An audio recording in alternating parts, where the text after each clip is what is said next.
customer.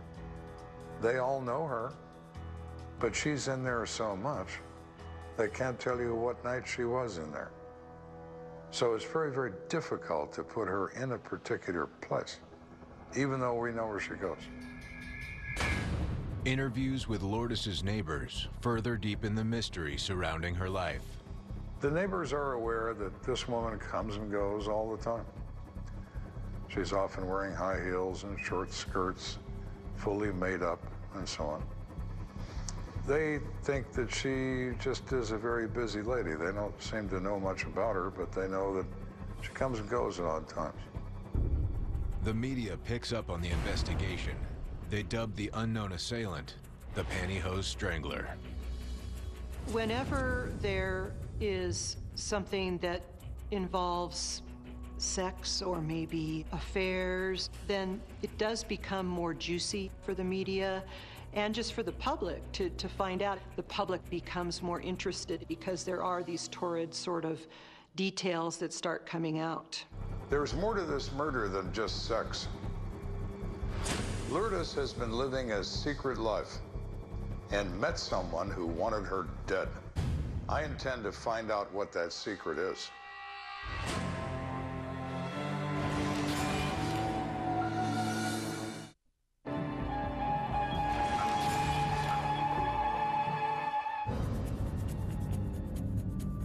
In March 1985, Lieutenant Joe Kenda investigates one of the strangest cases of his career.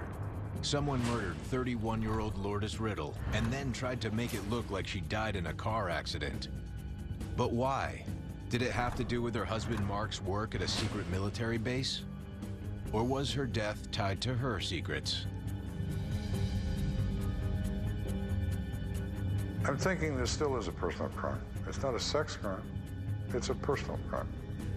This is somebody really thought this over and decided she needed to die. I still don't have a clue on what that is. The media has labeled the killer the pantyhose strangler.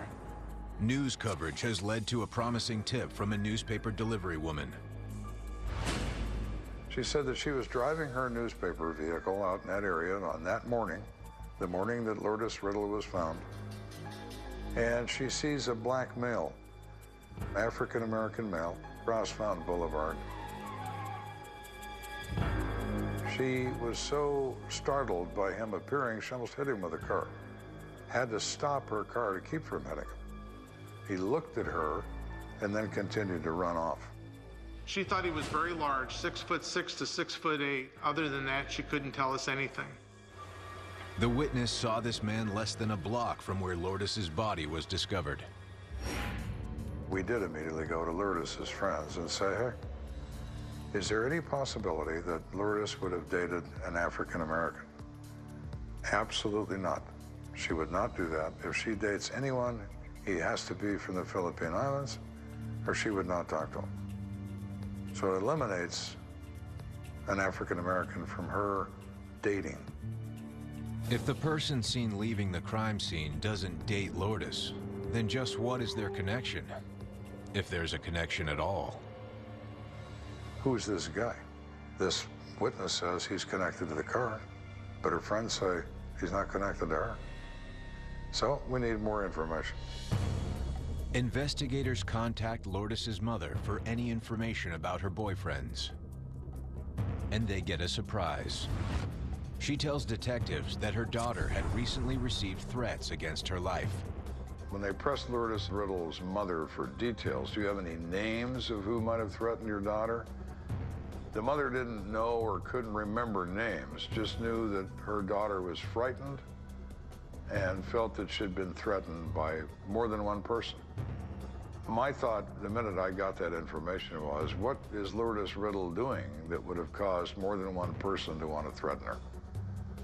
There's something about this we don't know. There's some activity this victim is involved in, and we don't know what it is. Investigators also learned that Lourdes recently took trips to San Francisco and Las Vegas, alone.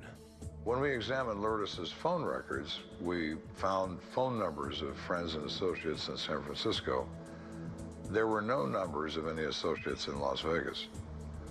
But there were a number of other phone numbers of people from all over the United States that she knew, most of whom were Filipino. All of it adds up to mysterious activities on the part of the victim, Lourdes Riddle. What exactly is it that you've been up to? What are you doing? You're not just a mom with 2 kids living on an Air Force base. You're flying around the country. You're calling your mother in Tennessee, telling her that there are men that have threatened you.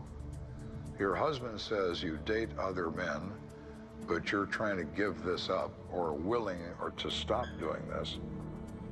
What exactly is going on here with you? Because we need to know that. Police believe Lourdes was keeping secrets, but perhaps not from everybody.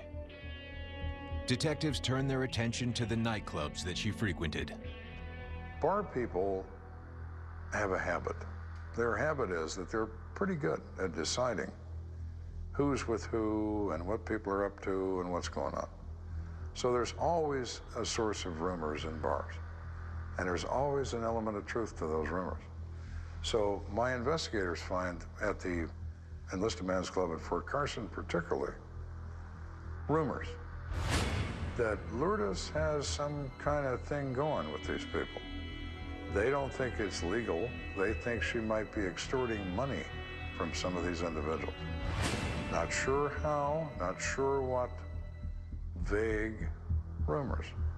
No pin down to these rumors. They're saying that they think somehow she hustles these guys for money. Rumor has it that Lourdes draws these soldiers in like a Venus flytrap. She would go around and sort of seek out Filipino soldiers because she herself was Filipino, and so that she felt a connection there and probably was able to make that connection with them. And she would have relationships with them and then try to extort money from them because she would say that she was pregnant and she was going to go to their commanding officers and so forth. In the Filipino culture, it's a great honor to be a member of the United States military. If you get removed from the military, get kicked out, quit, whatever, then your family is going to disown you. You have brought great shame on them. So in a cultural sense, you're screwed. Lourdes confronts these males after she spent some time with them and tells them that either they have treated her badly in some way, or maybe she's pregnant as a result of being with them. And if they don't pay her a few $100s, then she will be forced to go see their commander and complain, and they will kick him out of the Army. So someone would be afraid, maybe, and pay a small amount of money. If she's getting small amounts of money every so often, it wouldn't raise any alarms with Mark, wouldn't raise any alarms with anyone. So she could probably do that and no one would be the wiser. Accusations of blackmail add an entirely new dimension to this case, and may be the key to solving it. While investigating these rumors, detectives turn up a new name. Nolasco de Padua. He, of course, is from the Philippines. He's not a black male, so he can't be the guy going over in the car. He's 5'8", not 6'8". So, okay, he's not the guy at the car. So at that point in this investigation, he's no different than anybody else that she may be spending a lot of time with. We start checking around about people that know Nolasco, and they tell us that Nolly has this friend. His friend is black, his friend is huge, and everybody kind of stays away from him because they're afraid of him. And who would that be? Well, that's this guy named Brian Hawkins, Private First Class, United States Army. He's very tight with Nolly. Well, no. Now we have something that was interesting, now has become promising.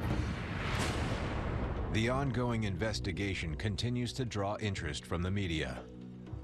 When her husband is arrested, or at least brought in as a suspect to be questioned, I think a lot of people then start thinking, well, this seems like it might be an open and shut case, that it isn't until later on that the police then say the husband's not a suspect anymore, and we're looking at it in a lot of different ways based on her background and so forth, and the information then begins to start coming out and starts developing into being more of maybe a homicide that has more to it than meets the eye. One thing's for sure, the victim was playing a dangerous game, and Kenda believes it backfired. Let the facts give me a theory. Let what I know lead me to what I think might have happened, as opposed to the other way around. And those facts are working nicely right now. Things are starting to add up to me a little bit. We're starting to bubble here. We have the right soup, maybe.